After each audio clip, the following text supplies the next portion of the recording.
Hello guys, good afternoon all of you. मैं सुशील कुमार आप सभी का फंडामेंटल मैथमेटिक्स चैनल पर हार्दिक स्वागत करता हूं और मैं आशा करता हूं कि आपको ये मेरे द्वारा बनाई गई ये वीडियो पसंद आएगी। अब मैं आपका ज़्यादा समय न लेते हुए अपने टॉपिक पर आता हूं। तो मेरा जो टॉपिक है वो क्लास 10th का चैप्टर नंबर 5 ये है अर्थमेटिक प्रोग्रेशन। क्या है हमारा topic? Arithmetic progression. Arithmetic progression क्या होती है? हमारी समांतर श्रेणी, हिंदी में इसको हम समांतर श्रेणी बोलते हैं। तो स्टेटमेंट क्या है, पहले हम इसको समझेंगे स्टेप बाय स्टेप। मैं हर चीज़ को कराऊंगा इसमें। एपी क्या है, सीक्वेंस क्या है, जनरल फार्मूला ऑफ एपी का क्या होता है, मतलब शॉर्ट में हम इसे एपी बोलते हैं अर्थमेटिक प्रोग्रेशन को। और इसका प्रूव कैसे करते हैं हम, nth टर्म क्या होती है, सम ऑफ फर्स्ट n टर्म क्या होती है, ये सारी चीज़ मैं आपको बताऊंगा इस वीडियो में। तो मैं अब पहला टॉपिक बताता हूँ। पहला पॉइंट है हमारा एपी। एपी क्या होता है हमारा? Arithmetic progression. अर्थमेटिक प्रोग्रेशन क्या होती है हमारी? An arithmetic progression is a list of number in which each term is obtained by adding a fix number to the preceding term. मतलब हमें अगली टर्म निकालने के लिए ये एक नंबरों की लिस्ट होती है जिसमें हम प्रत्येक टर्म में कुछ फिक्स नंबर को क्या करते हैं, हम ऐड करते हैं। ठीक है। D fix number is called common difference. इस फिक्स नंबर को क्या बोलते हैं हम? कॉमन डिफरेंस कहते हैं। उस एपी का कॉमन डिफरेंस कहते हैं। इट कैन बी पॉजिटिव, ये पॉजिटिव भी हो सकता है, नेगेटिव भी हो सकता है और जीरो भी हो सकता है। ठीक है। आप इस डेफिनेशन को हम इस प्रकार से समझ सकते हैं। एक एग्जाम्पल लेकर मैं आपको बता, इस चीज़ को हम एक एग्जाम्पल से समझ सकते हैं। जैसे कि हमने एग्जाम्पल लिया किसी एपी का,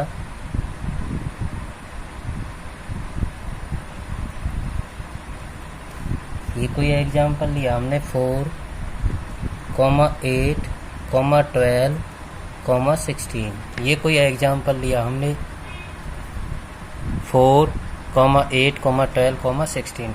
अब देखिए ये कोई नंबर है हमारा, ये एपी सीरीज है और एपी सीरीज में क्या है आपका, ये नंबर है।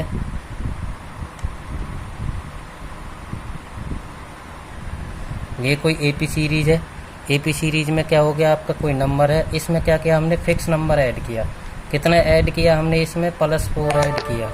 इसी प्रकार से इसमें हमने नंबर ऐड किया। कितना ऐड कर रहे हैं हम? 4 +4। अगली टर्म को निकालने के लिए कितना ऐड कर रहे हैं हम? इसमें +4 ऐड कर रहे हैं। तो हम इसमें इस प्रकार से नंबरों को ऐड करते चले जाएंगे तो ये क्या बन जाएगी आपकी, एक एपी सीरीज बन जाएगी। और फिक्स नंबर क्या था हमारे इसमें? ये +4 ही तो ऐड कर रहे। तो इस फिक्स नंबर को क्या बोलते हैं हम? कॉमन डिफरेंस बोलते हैं। क्या बोलते हैं इसको हम? Common difference. इसको किससे डिनोट करते हैं हम? डी से। किससे डिनोट करते हैं हम? डी से। तो डी इजकल टू क्या हो गया हमारा? 4। नहीं आया समझ में? एक और एग्जांपल लीजिए। मान लीजिए दूसरा एग्जांपल लिया मैंने 6, 12, 18, 24, 30। अब देखिए फर्स्ट टर्म कितना था हमारा? 6 था। 6 में हमने क्या किया, एक फिक्स नंबर ऐड किया। कितना ऐड किया इसमें? 6 ऐड कर रहे हैं तभी तो 12 हो रहा है। फिर 12 में कितना ऐड कर रहे हैं हम? 6 + 6 ऐड कर रहे हैं। तो कितना ऐड हो गया ये आपका? 18 हो गया। इसी प्रकार से इसमें कितना ऐड हो गया हमारा? 6 ऐड होकर कितना आ गया? 24। इसी प्रकार से इसमें कितना ऐड किया हमने? +6। तो ये क्या हो गया आपका? कोई फिक्स नंबर होता है तो हम प्रत्येक टर्म में कितना करेंगे, एक फिक्स नंबर को इसमें ऐड करते हैं। ठीक है। जैसे +6 को यहाँ पे ऐड किया फर्स्ट वाली टर्म में तो सेकंड टर्म आया। सेकंड टर्म में +6 को ऐड किया तो कितना आया हमारा? 18 आया। फिर थर्ड टर्म में कितना ऐड किया हमने? +6 किया तो फोर्थ टर्म आया। फिर फोर्थ में कितना किया हमने? +6 किया तो कितना आ गया आपका? 30 आ गया। ये बात समझ में आ गए? तो इसको क्या बोलते हैं हम? एपी बोलते हैं। इसे क्या बोलते हैं हम? AP series. Therefore arithmetic progression, इसको क्या बोलते हैं हम? अर्थमेटिक प्रोग्रेशन के नाम से जानते हैं। ओके। तो मैं समझता हूँ कि आपको ये समझ में आ गया होगा। तो एपी क्या होती है हमारी? A list of number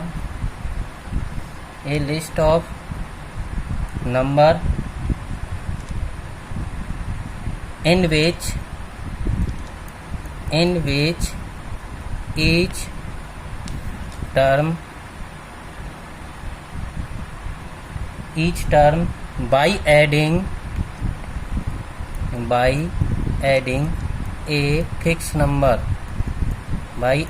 a fixed number to the preceding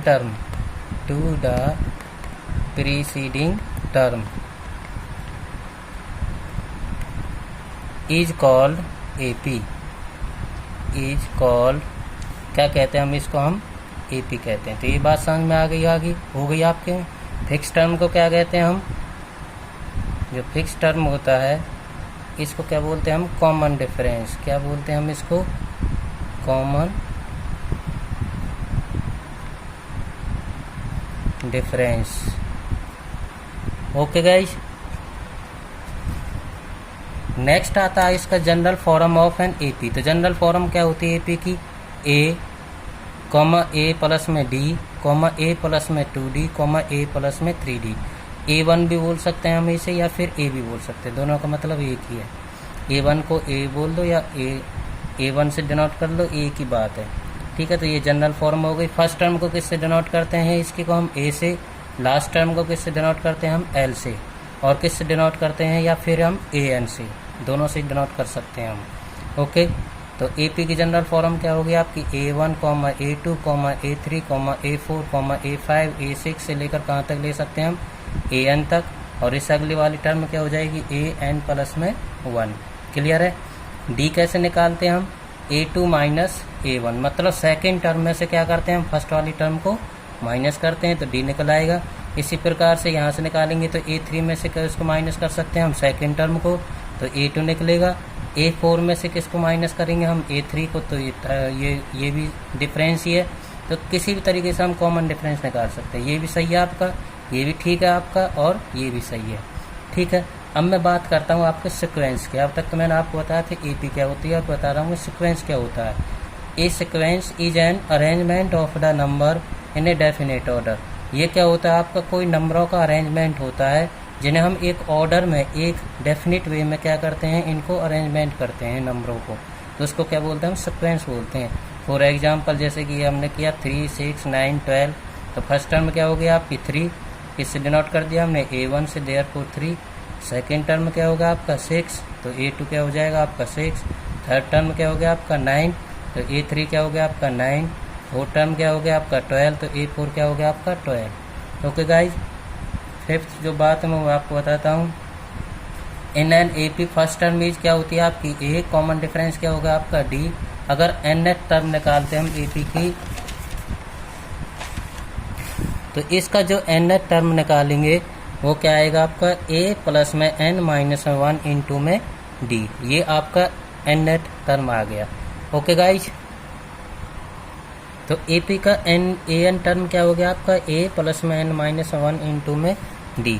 अब गाइज इस फार्मूले को हम प्रूव कैसे करते हैं, ये फार्मूला आपका मोस्ट इम्पोर्टेंट है। 10th क्लास में आपका ये फार्मूला लर्न करना पड़ेगा, हर कीमत पे लर्न करना पड़ेगा। अगर ये फार्मूला लर्न नहीं हुआ तो आप कैसे नहीं कर सकते। तो इसको हम प्रूव कैसे चलते हैं, मान लीजिए अगर किसी को ये लर्न नहीं हो रहा है तो प्रूव कैसे चलते हैं।